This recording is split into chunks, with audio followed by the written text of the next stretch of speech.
खुदा यीशु के अजीम जलाली और बाबरकत नाम में बैतलहम टीवी के तमाम नाजरीन और सामाइन को पास्टर शाकिब मुनव्वर की तरफ से आज़ाना सलाम पहुँचे।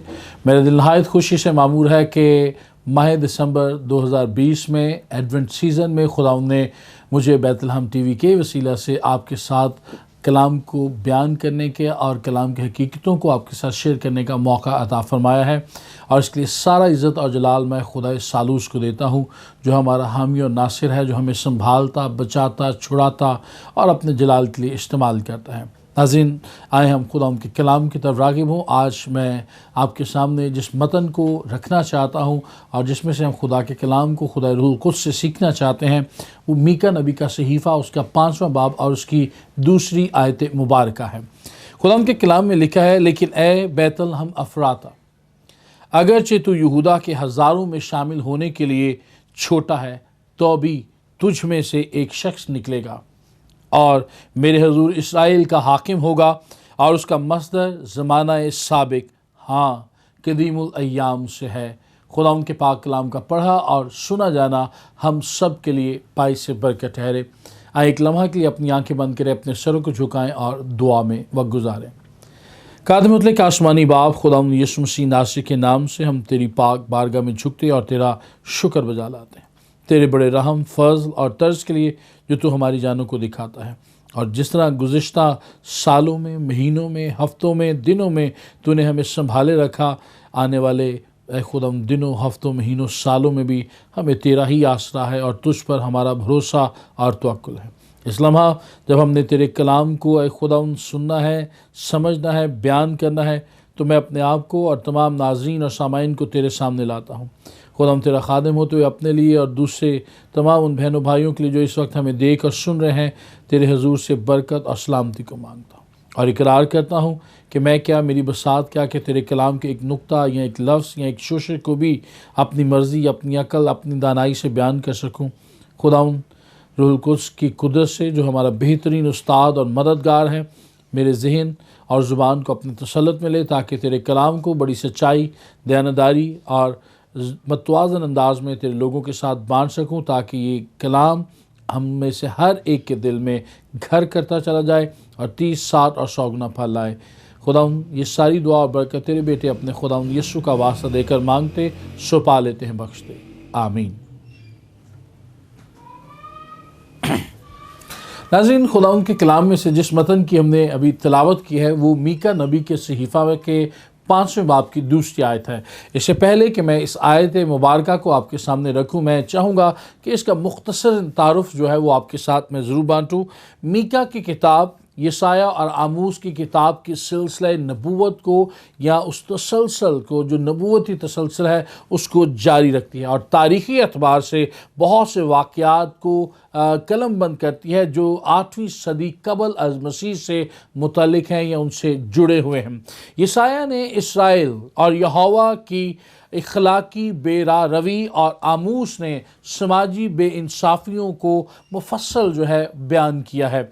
मीका नबी उनके बरक्स और उनके साथ दोनों तनाजुर में इक़्तिसादी तौर पर ज़्यादती और बेइंसाफ़ी को वाज़े करते हुए खुदावन के कलाम को ज़िंदगी के बिल्कुल करीब करके पेश करता है, ताकि मैं और आप जान सकें असर हाज़िर में जब हम 2020 में वक्त गुजार रहे हैं और मीका नबी के दौर में जब हम ये दौर देखते हैं या हालात देखते हैं, तो ये तकरीबन हमें एक जैसे नज़र आते हैं।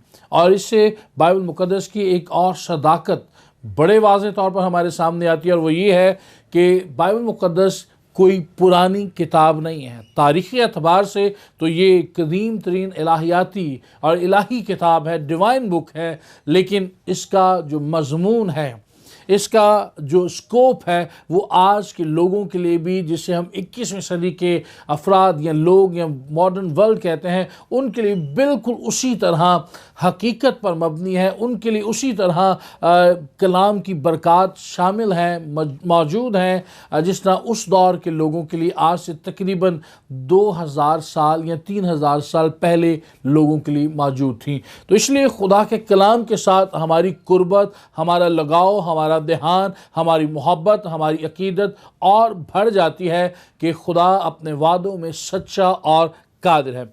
یہاں پر میکا نبی کے صحیفے میں اگر ہم گناہ کی تعریف کریں تو وہ یہاں پر گناہ کی تعریف کرتے ہوئے اقتصادی طور پر لوگوں کے استحصال کرنے کو اور بے انصافی کو بھی گناہ کے زمرے میں شامل کرتا ہے۔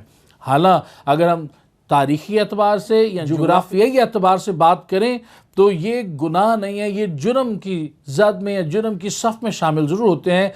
گناہ وہ ہے جو خدا کے خلاف کیا جائے، لیکن جب میکا نبی اس سارے معاملے کو خدا کے روح کے الہام سے احاطہ تحریر میں لاتا ہے تو وہ اس کی روٹ کو، اس کی جڑ کو دیکھتا ہے کہ اقتصادی طور پر بے ضابطگیاں اور ناانصافی اور انصاف کا خون کرنا بھی یہ ساری باتیں روحانی گناہ کی صورت میں ہیں، اور ہم دراصل انسانوں کا یا سماج کا گناہ نہیں بلکہ ہم خدا کے حضور گناہ کر کے مجرم بن رہے ہوتے ہیں یا اس کے مرتکب ہو رہے ہوتے ہیں۔ اس لیے ہمیں ان باتوں پر بڑے دھیان سے توجہ کرنی ہے۔ میکا کی کتاب آج کے حالات اور واقعات کو حاضر حقیقت کے طور پر پیش کرتی ہے اور آہستہ آہستہ کھولتی ہے۔ بہت سی مملکتیں، بہت سے بین الاقوامی جو ادارے ہیں اس بات کو نظر انداز کر دیتے ہیں، لیکن خداوند کا کلام اس چھوٹی سی چھوٹی بات کو بھی نظر انداز نہیں کر رہا، اسے پہلو تہی نہیں کر رہا، اسے رد نہیں کر رہا، بلکہ اقتصادی اور بے انصافی روحانی حوالہ سے گناہ متصور کرتا ہے جس کا نتیجہ قطعی طور پر موت ہے۔ اس کے نتائج بہت زیادہ سنگین ہے کہ اس سے موت اور ایمان کی کمزوری پیدا ہوتی ہے، اور یہ باتیں آج میرے لیے اور آپ کے لیے جاننا بڑا ضروری ہے۔ آپ حیران ہوں گے کہ ہم بات کر رہے ہیں کرسمس کے سیزن کی، ایڈونٹ کی ہم بات کر رہے ہیں، اور ہم اقتصادی طور پر جو گناہ ہیں، اقتصادی بے راہ روی اور بے انصافی کی بات کر رہے ہیں۔ لیکن میکا ہی کی کتاب کے ایک اور حوالہ میں جو بڑی مشہور آیت مبارکہ ہے، میں آپ کے سامنے اسے بھی رکھنا چاہوں گا جو کہ اس کتاب کا مرکزی مضمون بھی واضح کرتی ہے، اور وہ میکا کے صحیفے کے 6 باب کی 8ویں آیت مبارکہ ہے۔ خداوند تجھ سے اس کے سوا کیا چاہتا ہے کہ تو انصاف کرے اور رحم دلی کو عزیز رکھے اور اپنے خدا کے حضور فروتنی سے چلے۔ تو یہ باتیں بڑی ضروری ہیں کرسمس کے موقع پر تو بالخصوص، اور یہی ہمیں بتاتی ہیں کہ وہ کیا اسباب تھے، وہ کیا توجیحات تھی، وہ کیا پرابلمز تھی، وہ کیا ریزنز تھی جن کی وجہ سے خدائے ثالوث کے دوسرے اکنوم خداوند یسوع مسیح کو جسم اختیار کرنا پڑا۔ کیا وہ جسم اختیار کیے بغیر مجھے اور آپ کو، بنی نوع انسان کو نجات نہیں دے سکتا؟ کیا وہ جسم اختیار کیے بغیر اس کائنات کو بحال نہیں کر سکتا؟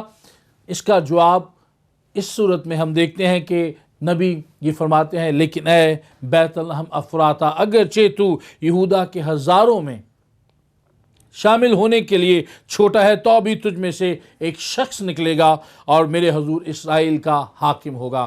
تو اب میں اس آیت کو، پوری آیت کو تھوڑے تھوڑے حصوں میں بانٹ کر، جسے ہم تھیولوجیکلی ایگزیجیزس کہتے ہیں، اس کو حصے کر کے آپ کے سامنے رکھوں گا تاکہ ہم یہ بات سیکھ سکیں۔ یہ جو لفظ لیکن ہے یہ بڑا غور طلب ہے۔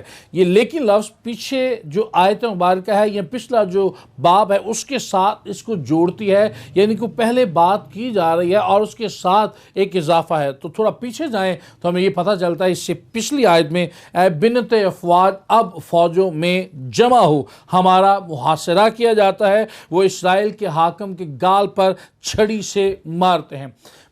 بدی، گمراہی، زناکاری، حرام کاری، شہوت پرستی، ایک دوسرے کو لوٹنا، ایک دوسرے کی ٹانگیں کھینچنا، یہ اس وقت بہت عروج پر تھے، اور اس وقت گویا یوں لگتا تھا کہ خدا نظر نہیں آ رہا، خدا کام نہیں کر رہا، خدا موجود نہیں ہے، اور لوگ جو ان کے دل کی خواہشیں تھی اس بات کو اس عمل پذیر کرتے یا عمل میں لاتے تھے، اور اس طریقے سے سارے لوگ خدا سے دور ہوتے چلے جا رہے تھے، اور ظاہری طور پر یا زبانی طور پر تو وہ خدا کی تعریف کرتے نظر آتے ہیں، لیکن در حقیقت وہ خدا کے خلاف گناہ کر رہے ہیں اور وہ خدا کو خاطر میں نہیں لا رہے۔ لیکن اب وہ لمحہ آن پہنچا کہ خدا نے جو نبوتیں، جو باتیں، جو پیشین گوئیاں पुराने दौर से शुरू की, अंबिया किराम से शुरू की, और बिलखसूस वो पहली नबूवत जो यीशु मसीह के आने के मुतालिक है, खुदा ने खुद फरमाई जब वो शाम को और हवा को लानत दे रहा था या सज़ा सुना रहा था।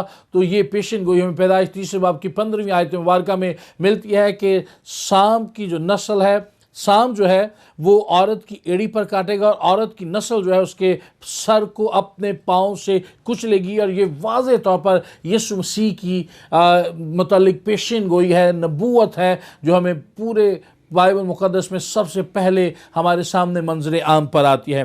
लेकिन बैतलहम अफराता, बैतलहम से मुराद है रोटी का घर। अरबी और अबरानी ज़ुबान में बैत से मुराद घर है और अलहम रोटी। तो बैतलहम रोटी का घर, इसे शहरों में कोई कदर मंजिलत हासिल ना थी। इसराइल के जो मशहूर व मारूफ शहर थे उनमें से यरूशलेम सबसे आला मुकाम रखता था, और यरूशलेम में हैकल मौजूद थी, यरूशलेम में बादशाह का तख्त मौजूद था, यरूशलेम में मजहबी जो मरकज़ मौजूद था, सारे लोगों का रुझान उधर था।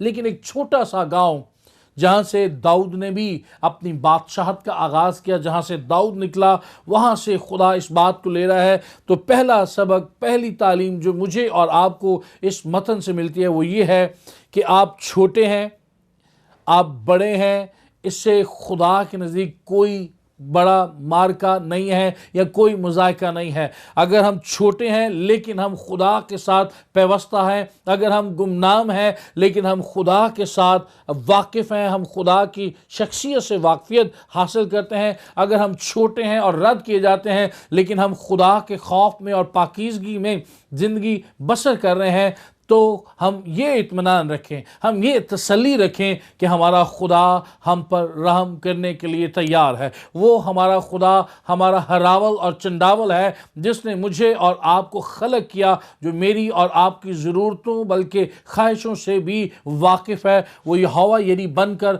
हमारी ज़रूरतें पूरी कर सकता है। और जब जब लोग आपको ठुकराएं, जब जब लोग आपको रद्द करें और अपने आप को बड़ा बनाएं, अपने आप को अमीर बनाने की ख्वाहिश और दौड़ में लग जाएं, तब तब याद रखिएगा खुदा बैतलहम अफराता जैसे छोटे से कस्बे पर अगर रहम और फजल करके वहाँ से अपने बेटे यीशु मसीह को, जो तसलीस का दूसरा अकनूम है, मुजस्सम करके बर्पा कर सकता है, तो मुझे और आपको भी खुदा अपने फजल, अपने रहम से बड़ा कर सकता है, मुझे और आपको भी खुदा सरफराज कर सकता है। इसलिए छोटे होने में कोई ममानत नहीं, लेकिन हाँ, रूहानी ईमान में, रूहानी कद में हम कहीं छोटे ना रह जाएं। जिस्मानी तौर पर, समाजी तौर पर, माली तौर पर या तालीमी तौर पर अगर हम छोटे हैं तो इससे कोई सरोकार नहीं, लेकिन रूहानी एतबार से, ईमान के एतबार से, खुदा पर तवक्कुल और भरोसे के एतबार से हमें कदावर होना है और मसीह के पूरे कद के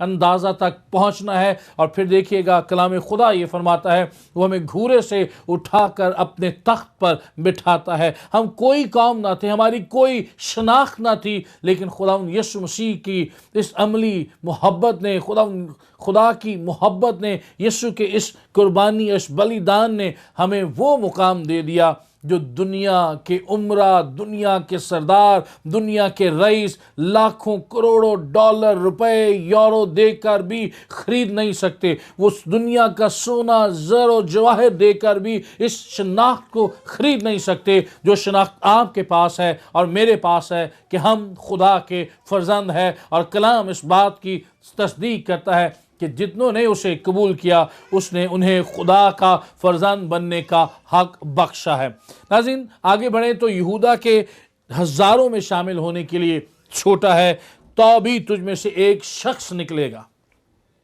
और ये शख्स कोई आम शख्सियत नहीं है। जिस शख्सियत की हम बात कर रहे हैं वो शख्सियत कामिल खुदा और कामिल इंसान है। ये एक ऐसा सरदार है जो खुदा के हजूर, मेरे हजूर लिखा है, और मेरे हजूर इसराइल का हाकिम होगा, जो खुदा के हजूर इसराइल का हाकिम होगा।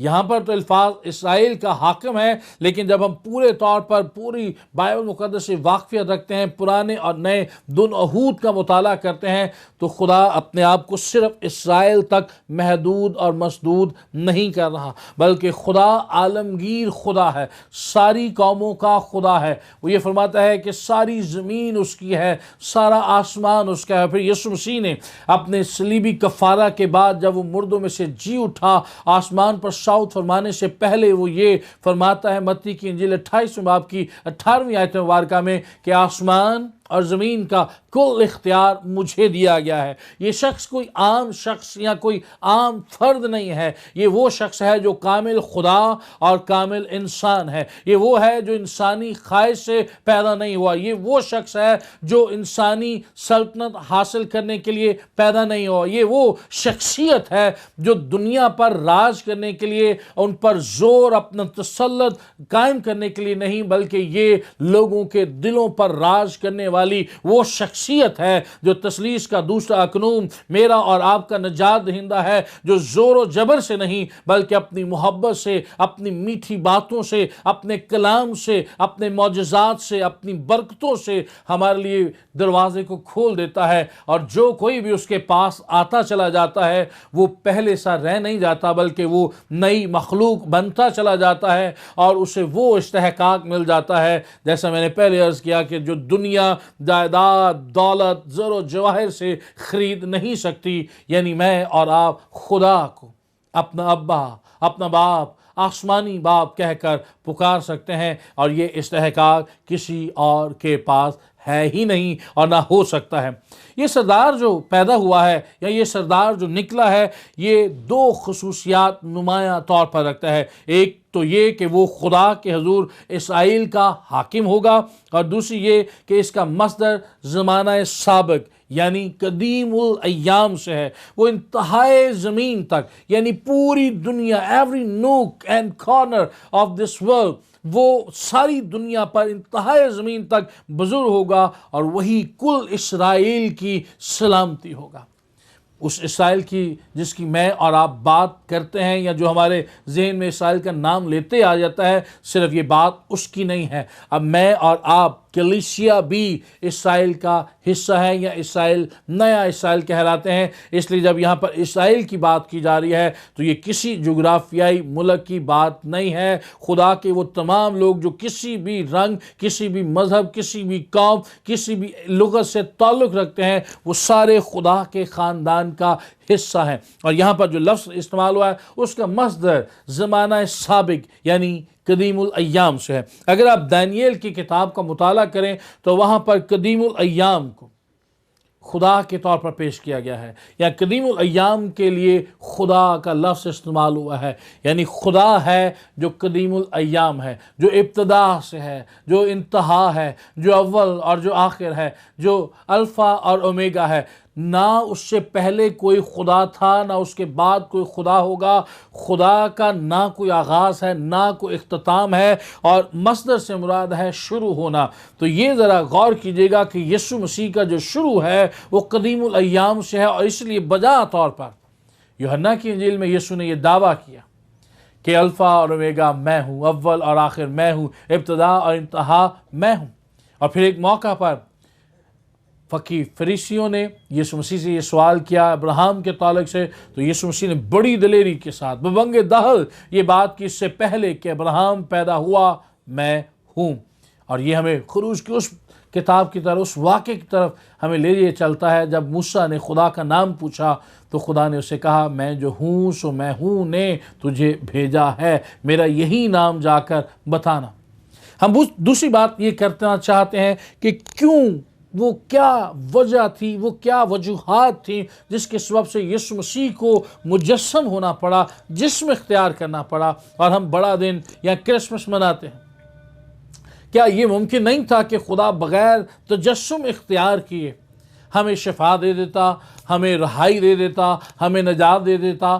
تو یہ خدا کے منصوبے میں نہیں تھا۔ دوسری بات، انسان سے گناہ ہوا، اور اب کوئی انسان ہی ہو جو ان کے گناہوں کا کفارہ دے۔ لیکن جب پوری بائبل مقدس کا مطالعہ کرتے ہیں، ساری نسل انسانی پر ہم اجمالی جائزہ لیتے ہیں یا سرسری نگاہ ڈالتے ہیں، تو ہمیں خدا کے کلام میں بڑی خوبصورت آیت مبارکہ ملتی ہے جو اس وقت بھی बड़ी सदाकत रखती है, और वो ये है کہ ساری دنیا نے گناہ کیا اور سارے خدا کے جلال سے محروم ہیں۔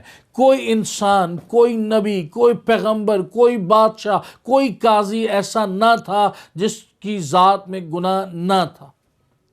آدم جسے خدا نے اپنے ہاتھوں سے خلق کیا، اس کے نتنوں میں زندگی کا دم پھونکا، اس نے بھی ہوا اور اس نے اپنی آزاد مرضی کا غلط استعمال کر کے گناہ کیا، اور گناہ کی مزدوری موت، وہ جو نسل انسانی میں راج کرتی چلی گئی، اور آج بھی نسل انسانی میں اس کا راج ہے۔ لیکن نسل انسانی کے ساتھ ساتھ لیکن نسل انسانی کے ساتھ ساتھ ایک پیرالل ایسی گروہ بھی موجود ہے جسے ہم کلیسیا کہتے ہیں، جسے ہم ایمانداروں کی جماعت، ایمانداروں کا گروہ کہتے ہیں، وہ جو یسوع مسیح کو اپنا نجات دہندہ، اپنی زندگی میں مالک، خداوند، آقا، مولا جانتے ہیں۔ ان کی زندگی میں یہ موت راج نہیں کرتی، کیونکہ ہمارے نجات دہندہ خداوند یسوع مسیح نے تثلیث کے دوسرے اقنوم نے یہ بات کی، یہ دعویٰ کیا، اور یہ ہمارے عقائد کا حصہ ہے۔ اس نے کہا جو کوئی مجھ پر ایمان رکھتا ہے گو وہ مر جائے تو بھی زندہ رہے گا۔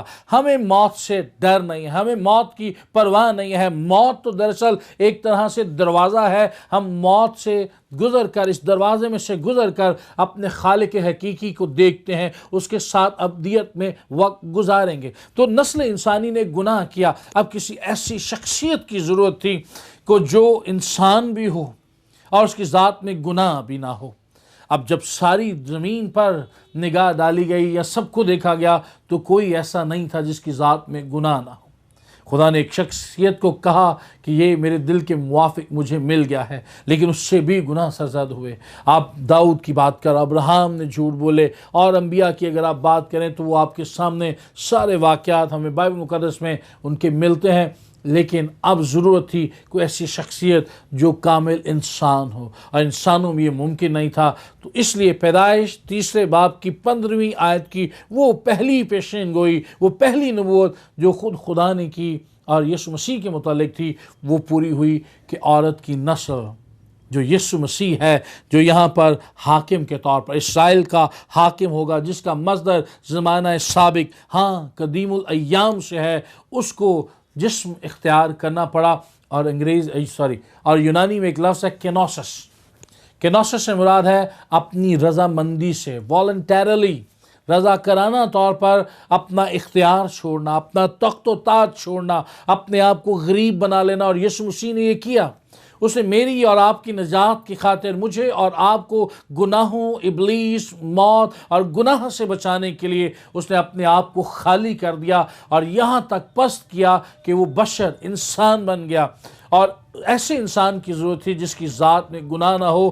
تو اس طرح کی ذات، اس طرح کے انسان کے لیے ضروری یہ تھا کہ اس میں الہی پہلو بھی ہو اور انسانی پہلو بھی ہو۔ تو یہ خداوند یسوع مسیح ہے جس کے تعلق سے فرشتہ نے یہ نوید سنائی کہ خدا کی روح تجھ پر سایہ ڈالے گی، اور تیرے بیٹا ہوگا، اور تو اس کا نام یسوع رکھنا، وہ مولود مقدس، خدا تعالیٰ کا، حق تعالیٰ کا بیٹا کہلائے گا۔ تو یسوع مسیح وہ کامل شخصیت ہے جس میں کامل انسان اور کامل خدا دونوں موجود ہیں۔ وہ جب تک زمین پہ رہا وہ گنہگاروں سے ملتا رہا، وہ محصول لینے والوں کے ساتھ کھاتا رہا، وہ ہر طرح کے لوگوں سے ملتا رہا، لیکن اس دور کے لوگوں نے بھی اور آج کے دور میں بھی اس کی ذات پر ایک ہلکا سا گناہ یا ہلکا سا دھبا بھی ثابت نہ ہو سکا۔ اسے ببنگ دہل کہا، کون ہے تم میں سے جو مجھ پر گناہ کو ثابت کرتا ہے یا گناہ میرے سامنے لاتا ہے کہ میری ذات میں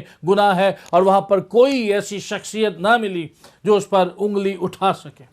اور آپ کو وہ واقعہ تو یاد ہوگا، ایک عورت جو زنا میں عین فعل کے وقت پکڑی گئی اور لوگ اسے سنسار کیا چاہتے تھے، تو یسوع کے پاس اسے لایا گیا، تو یسوع کے فیصلے کو یا یسوع کی رضا کو جاننے کی کوشش کی گئی۔ تو یسوع نے کہا کہ تم میں سے پہلا پتھر وہی مارے جس نے کبھی کوئی گناہ نہیں کیا۔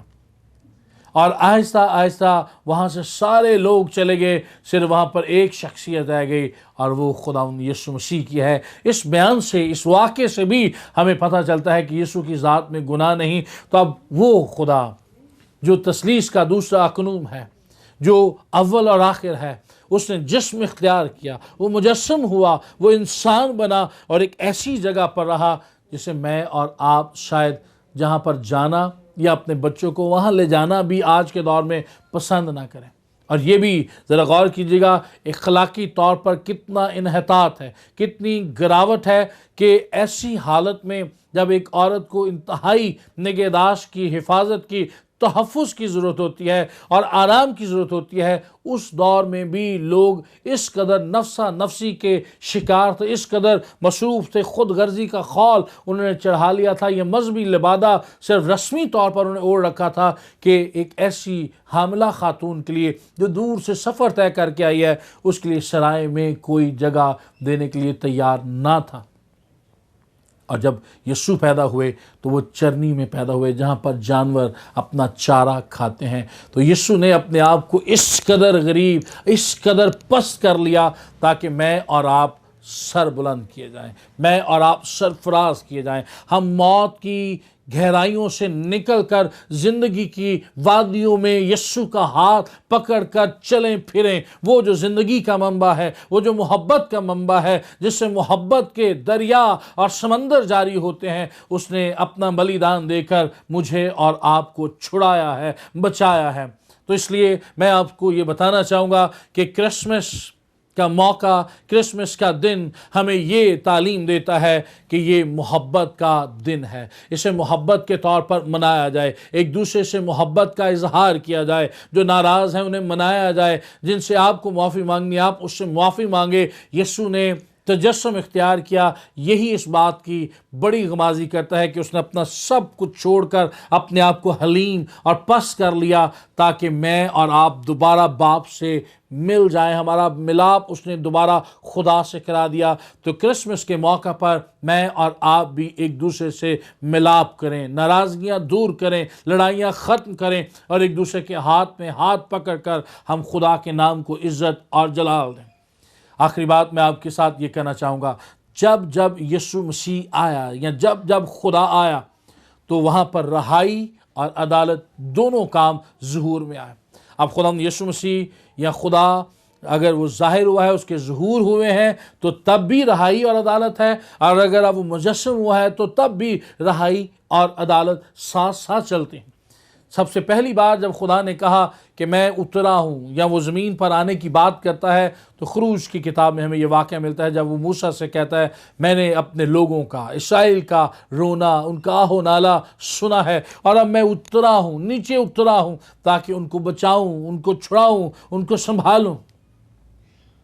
तो वहाँ पर रहाई बनी इस्राएल की हुई। खुदा के साथ जो लोग ताबे फरमा रहे, वफ़ादार रहे, वो तो मौदा मुल्क कैनान में पहुँचाए गए। लेकिन दूसरी तरफ मिस्री फ़िरौन का रथ, फ़िरौन के लश्कर जो है वो समंदर में दरिया बुर्द हो गए, वो पानी के नीचे चले गए, वो मर गए, वो लुक़्मा अजल हो गए। तो अदालत और रहाई, अदालत और नजात दोनों साथ साथ चलती हैं जब भी खुदा आया है। तो यहाँ पर हम यीशु मसीह की पहली आमद का जिक्र कर रहे हैं, जब वो मुजस्सम हुआ, इंसान बना और उसने आकर हमें रहाई दी। किन बातों से रहाई दी? हमें गुनाह से, इबलीस से, कब्र के अजाब से या कब्र से हमें रहाई दी और हर तरह की बातों से रहाई दी। लेकिन चंद बातें अभी भी ऐसी हैं जिनसे हमें रहाई की ज़रूरत है, और वो रहाई उसी वक्त हमें मिल सकेगी जब मेरा और आपका करीबी ताल्लुक़ यीशु के साथ हो जाएगा, जब मैं और आप खुदा के साथ इंटीमेट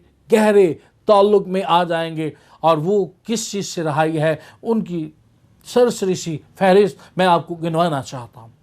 हमारी बुरी आदतों की जो बातें हैं या बुरी आदतें हैं, उनसे रहाई, हमारे गुनाहों से रहाई, हमारी बुरी खसलत से रहाई, हमारे झूठ से रहाई, हमारे गुनाह से रहाई। खुदावंद यीशु ने सलीब पर हमारे गुनाह मुआफ़ कर दिए, लेकिन अभी भी हमें मखलसी की ज़रूरत है। उस मखलसी के लिए मुझे और आपको यीशु मसीह के लहू को अपने लिए मांगना है, अपने ऊपर लेना है। वो लहू जो हमारे अंदर और बाहर को तब्दील कर सकता है, जिसके अंदर हमें शिफा देने की कुदरत है। आए मुआफ़ी के साथ साथ साथ मखलसी भी खुदा से पाएँ जो मुफ्त हमें दे सकता है, और यीशु मसीह के अलावा कोई हमें नजात नहीं दे सकता, यीशु मसीह के अलावा कोई हमें मुआफ़ी नहीं दे सकता, यीशु मसीह के अलावा कोई हमें मखलसी नहीं दे सकता। इसलिए यीशु मसीह का दामन थाम लें, यीशु मसीह का हाथ पकड़ लें, वो हमें रहाई देगा, नजात देगा और उसने दी है। आए इस नजात को कबूल करें। ये भी बड़ी शुक्रगुजारी की बात है कि चंद ऐसे लोग होते हैं जो खुदा की बरकतों का शुक्र करना और उनकी कदर करना सीखते हैं, वरना बहुत सारे लोग उसकी बरकतें हासिल करके, नजात हासिल करके भी। इसके साथ मैंने अदालत के मौजू को भी छेड़ा, तो अदालत हुई, इबलीस की अदालत सलीब पर हुई, गुनहगारों की अदालत सलीब पर हुई जो रूहानी तौर पर थी, लेकिन अब यीशु दोबारा आने वाला है जिसे हम आमद सानी कहते हैं, और उस वक्त भी अदालत होगी। अभी तो खुदा मोहब्बत के दरवाजे खोले हुआ है, अपनी बाहें खोल कर वो मुझे और आपको पुकारता है, ऐ गुनाह से दबे थके मांदे लोगों, मेरे पास आओ, मैं तुमको आराम दूंगा। जिस आराम की वो बात कर रहा है वो ज़िंदगी का आराम है, लेकिन अब जब वो दोबारा आएगा तो दोबारा अपने लोगों को अपने साथ ले जाएगा, लेकिन दूसरे लोग जो उसे रद्द करेंगे उनकी अदालत होगी। लिहाजा आपसे हाथ जोड़कर इल्तिजा और इस्तदा किया चाहता हूँ कि आएँ, जब तक खुदा ने हमें इस ज़मीन पर रखा है, ये सांस बख्शा है जो हमारे नत्नों में उसका दम दौड़ रहा है, आएँ हम इस ज़िंदगी में खुदा यीशु के लिए कुछ कर जाएँ।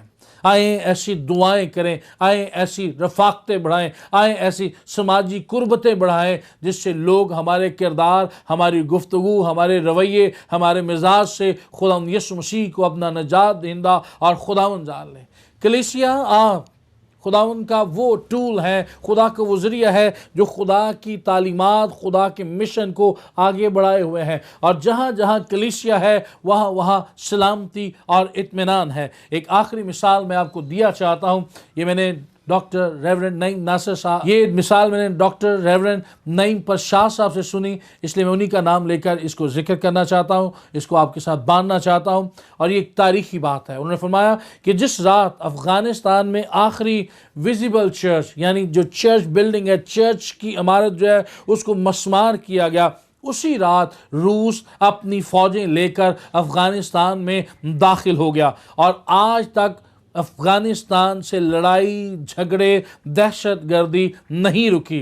लिहाजा किसी भी मुल्क में, वो अमेरिका है, वो पाकिस्तान है, वो कोई और मुल्क है, किसी भी मुल्क में चर्च अमन, सलामती और प्यार का इजहार है। बेशक आज हुकूमत ने अफ़गानिस्तान में बाकायदा चर्च बनाने की इजाज़त दे दी है, मगर उनकी हुकूमत को इज्तिमाई तौर पर खुदा से मुआफ़ी मांगने की ज़रूरत है। फिर वहाँ पर भी हकीकी मायनों में बेदारी और रूहानी बहाली जो है वो आएगी। इसलिए हमें दुआ करने के लिए अपने आप को खुदा के हुज़ूर रखना है, पेश करना है, और हम अपना काम करें। खुदा यीशु ने नजात के दरवाज़े खोल दिए, और जब तक वो दोबारा आ नहीं जाता, अदालत के तख्त पर बैठ नहीं जाता, तब तक ये नजात हमें दस्तयाब है। लेकिन कहीं ऐसा ना हो कि आप और मैं देर कर दें और फिर हमें वहाँ फेंका जाए, वहाँ रखा जाए जहाँ रोना और दांतों का पीसना है। इसलिए मैं अपने ख़ानदान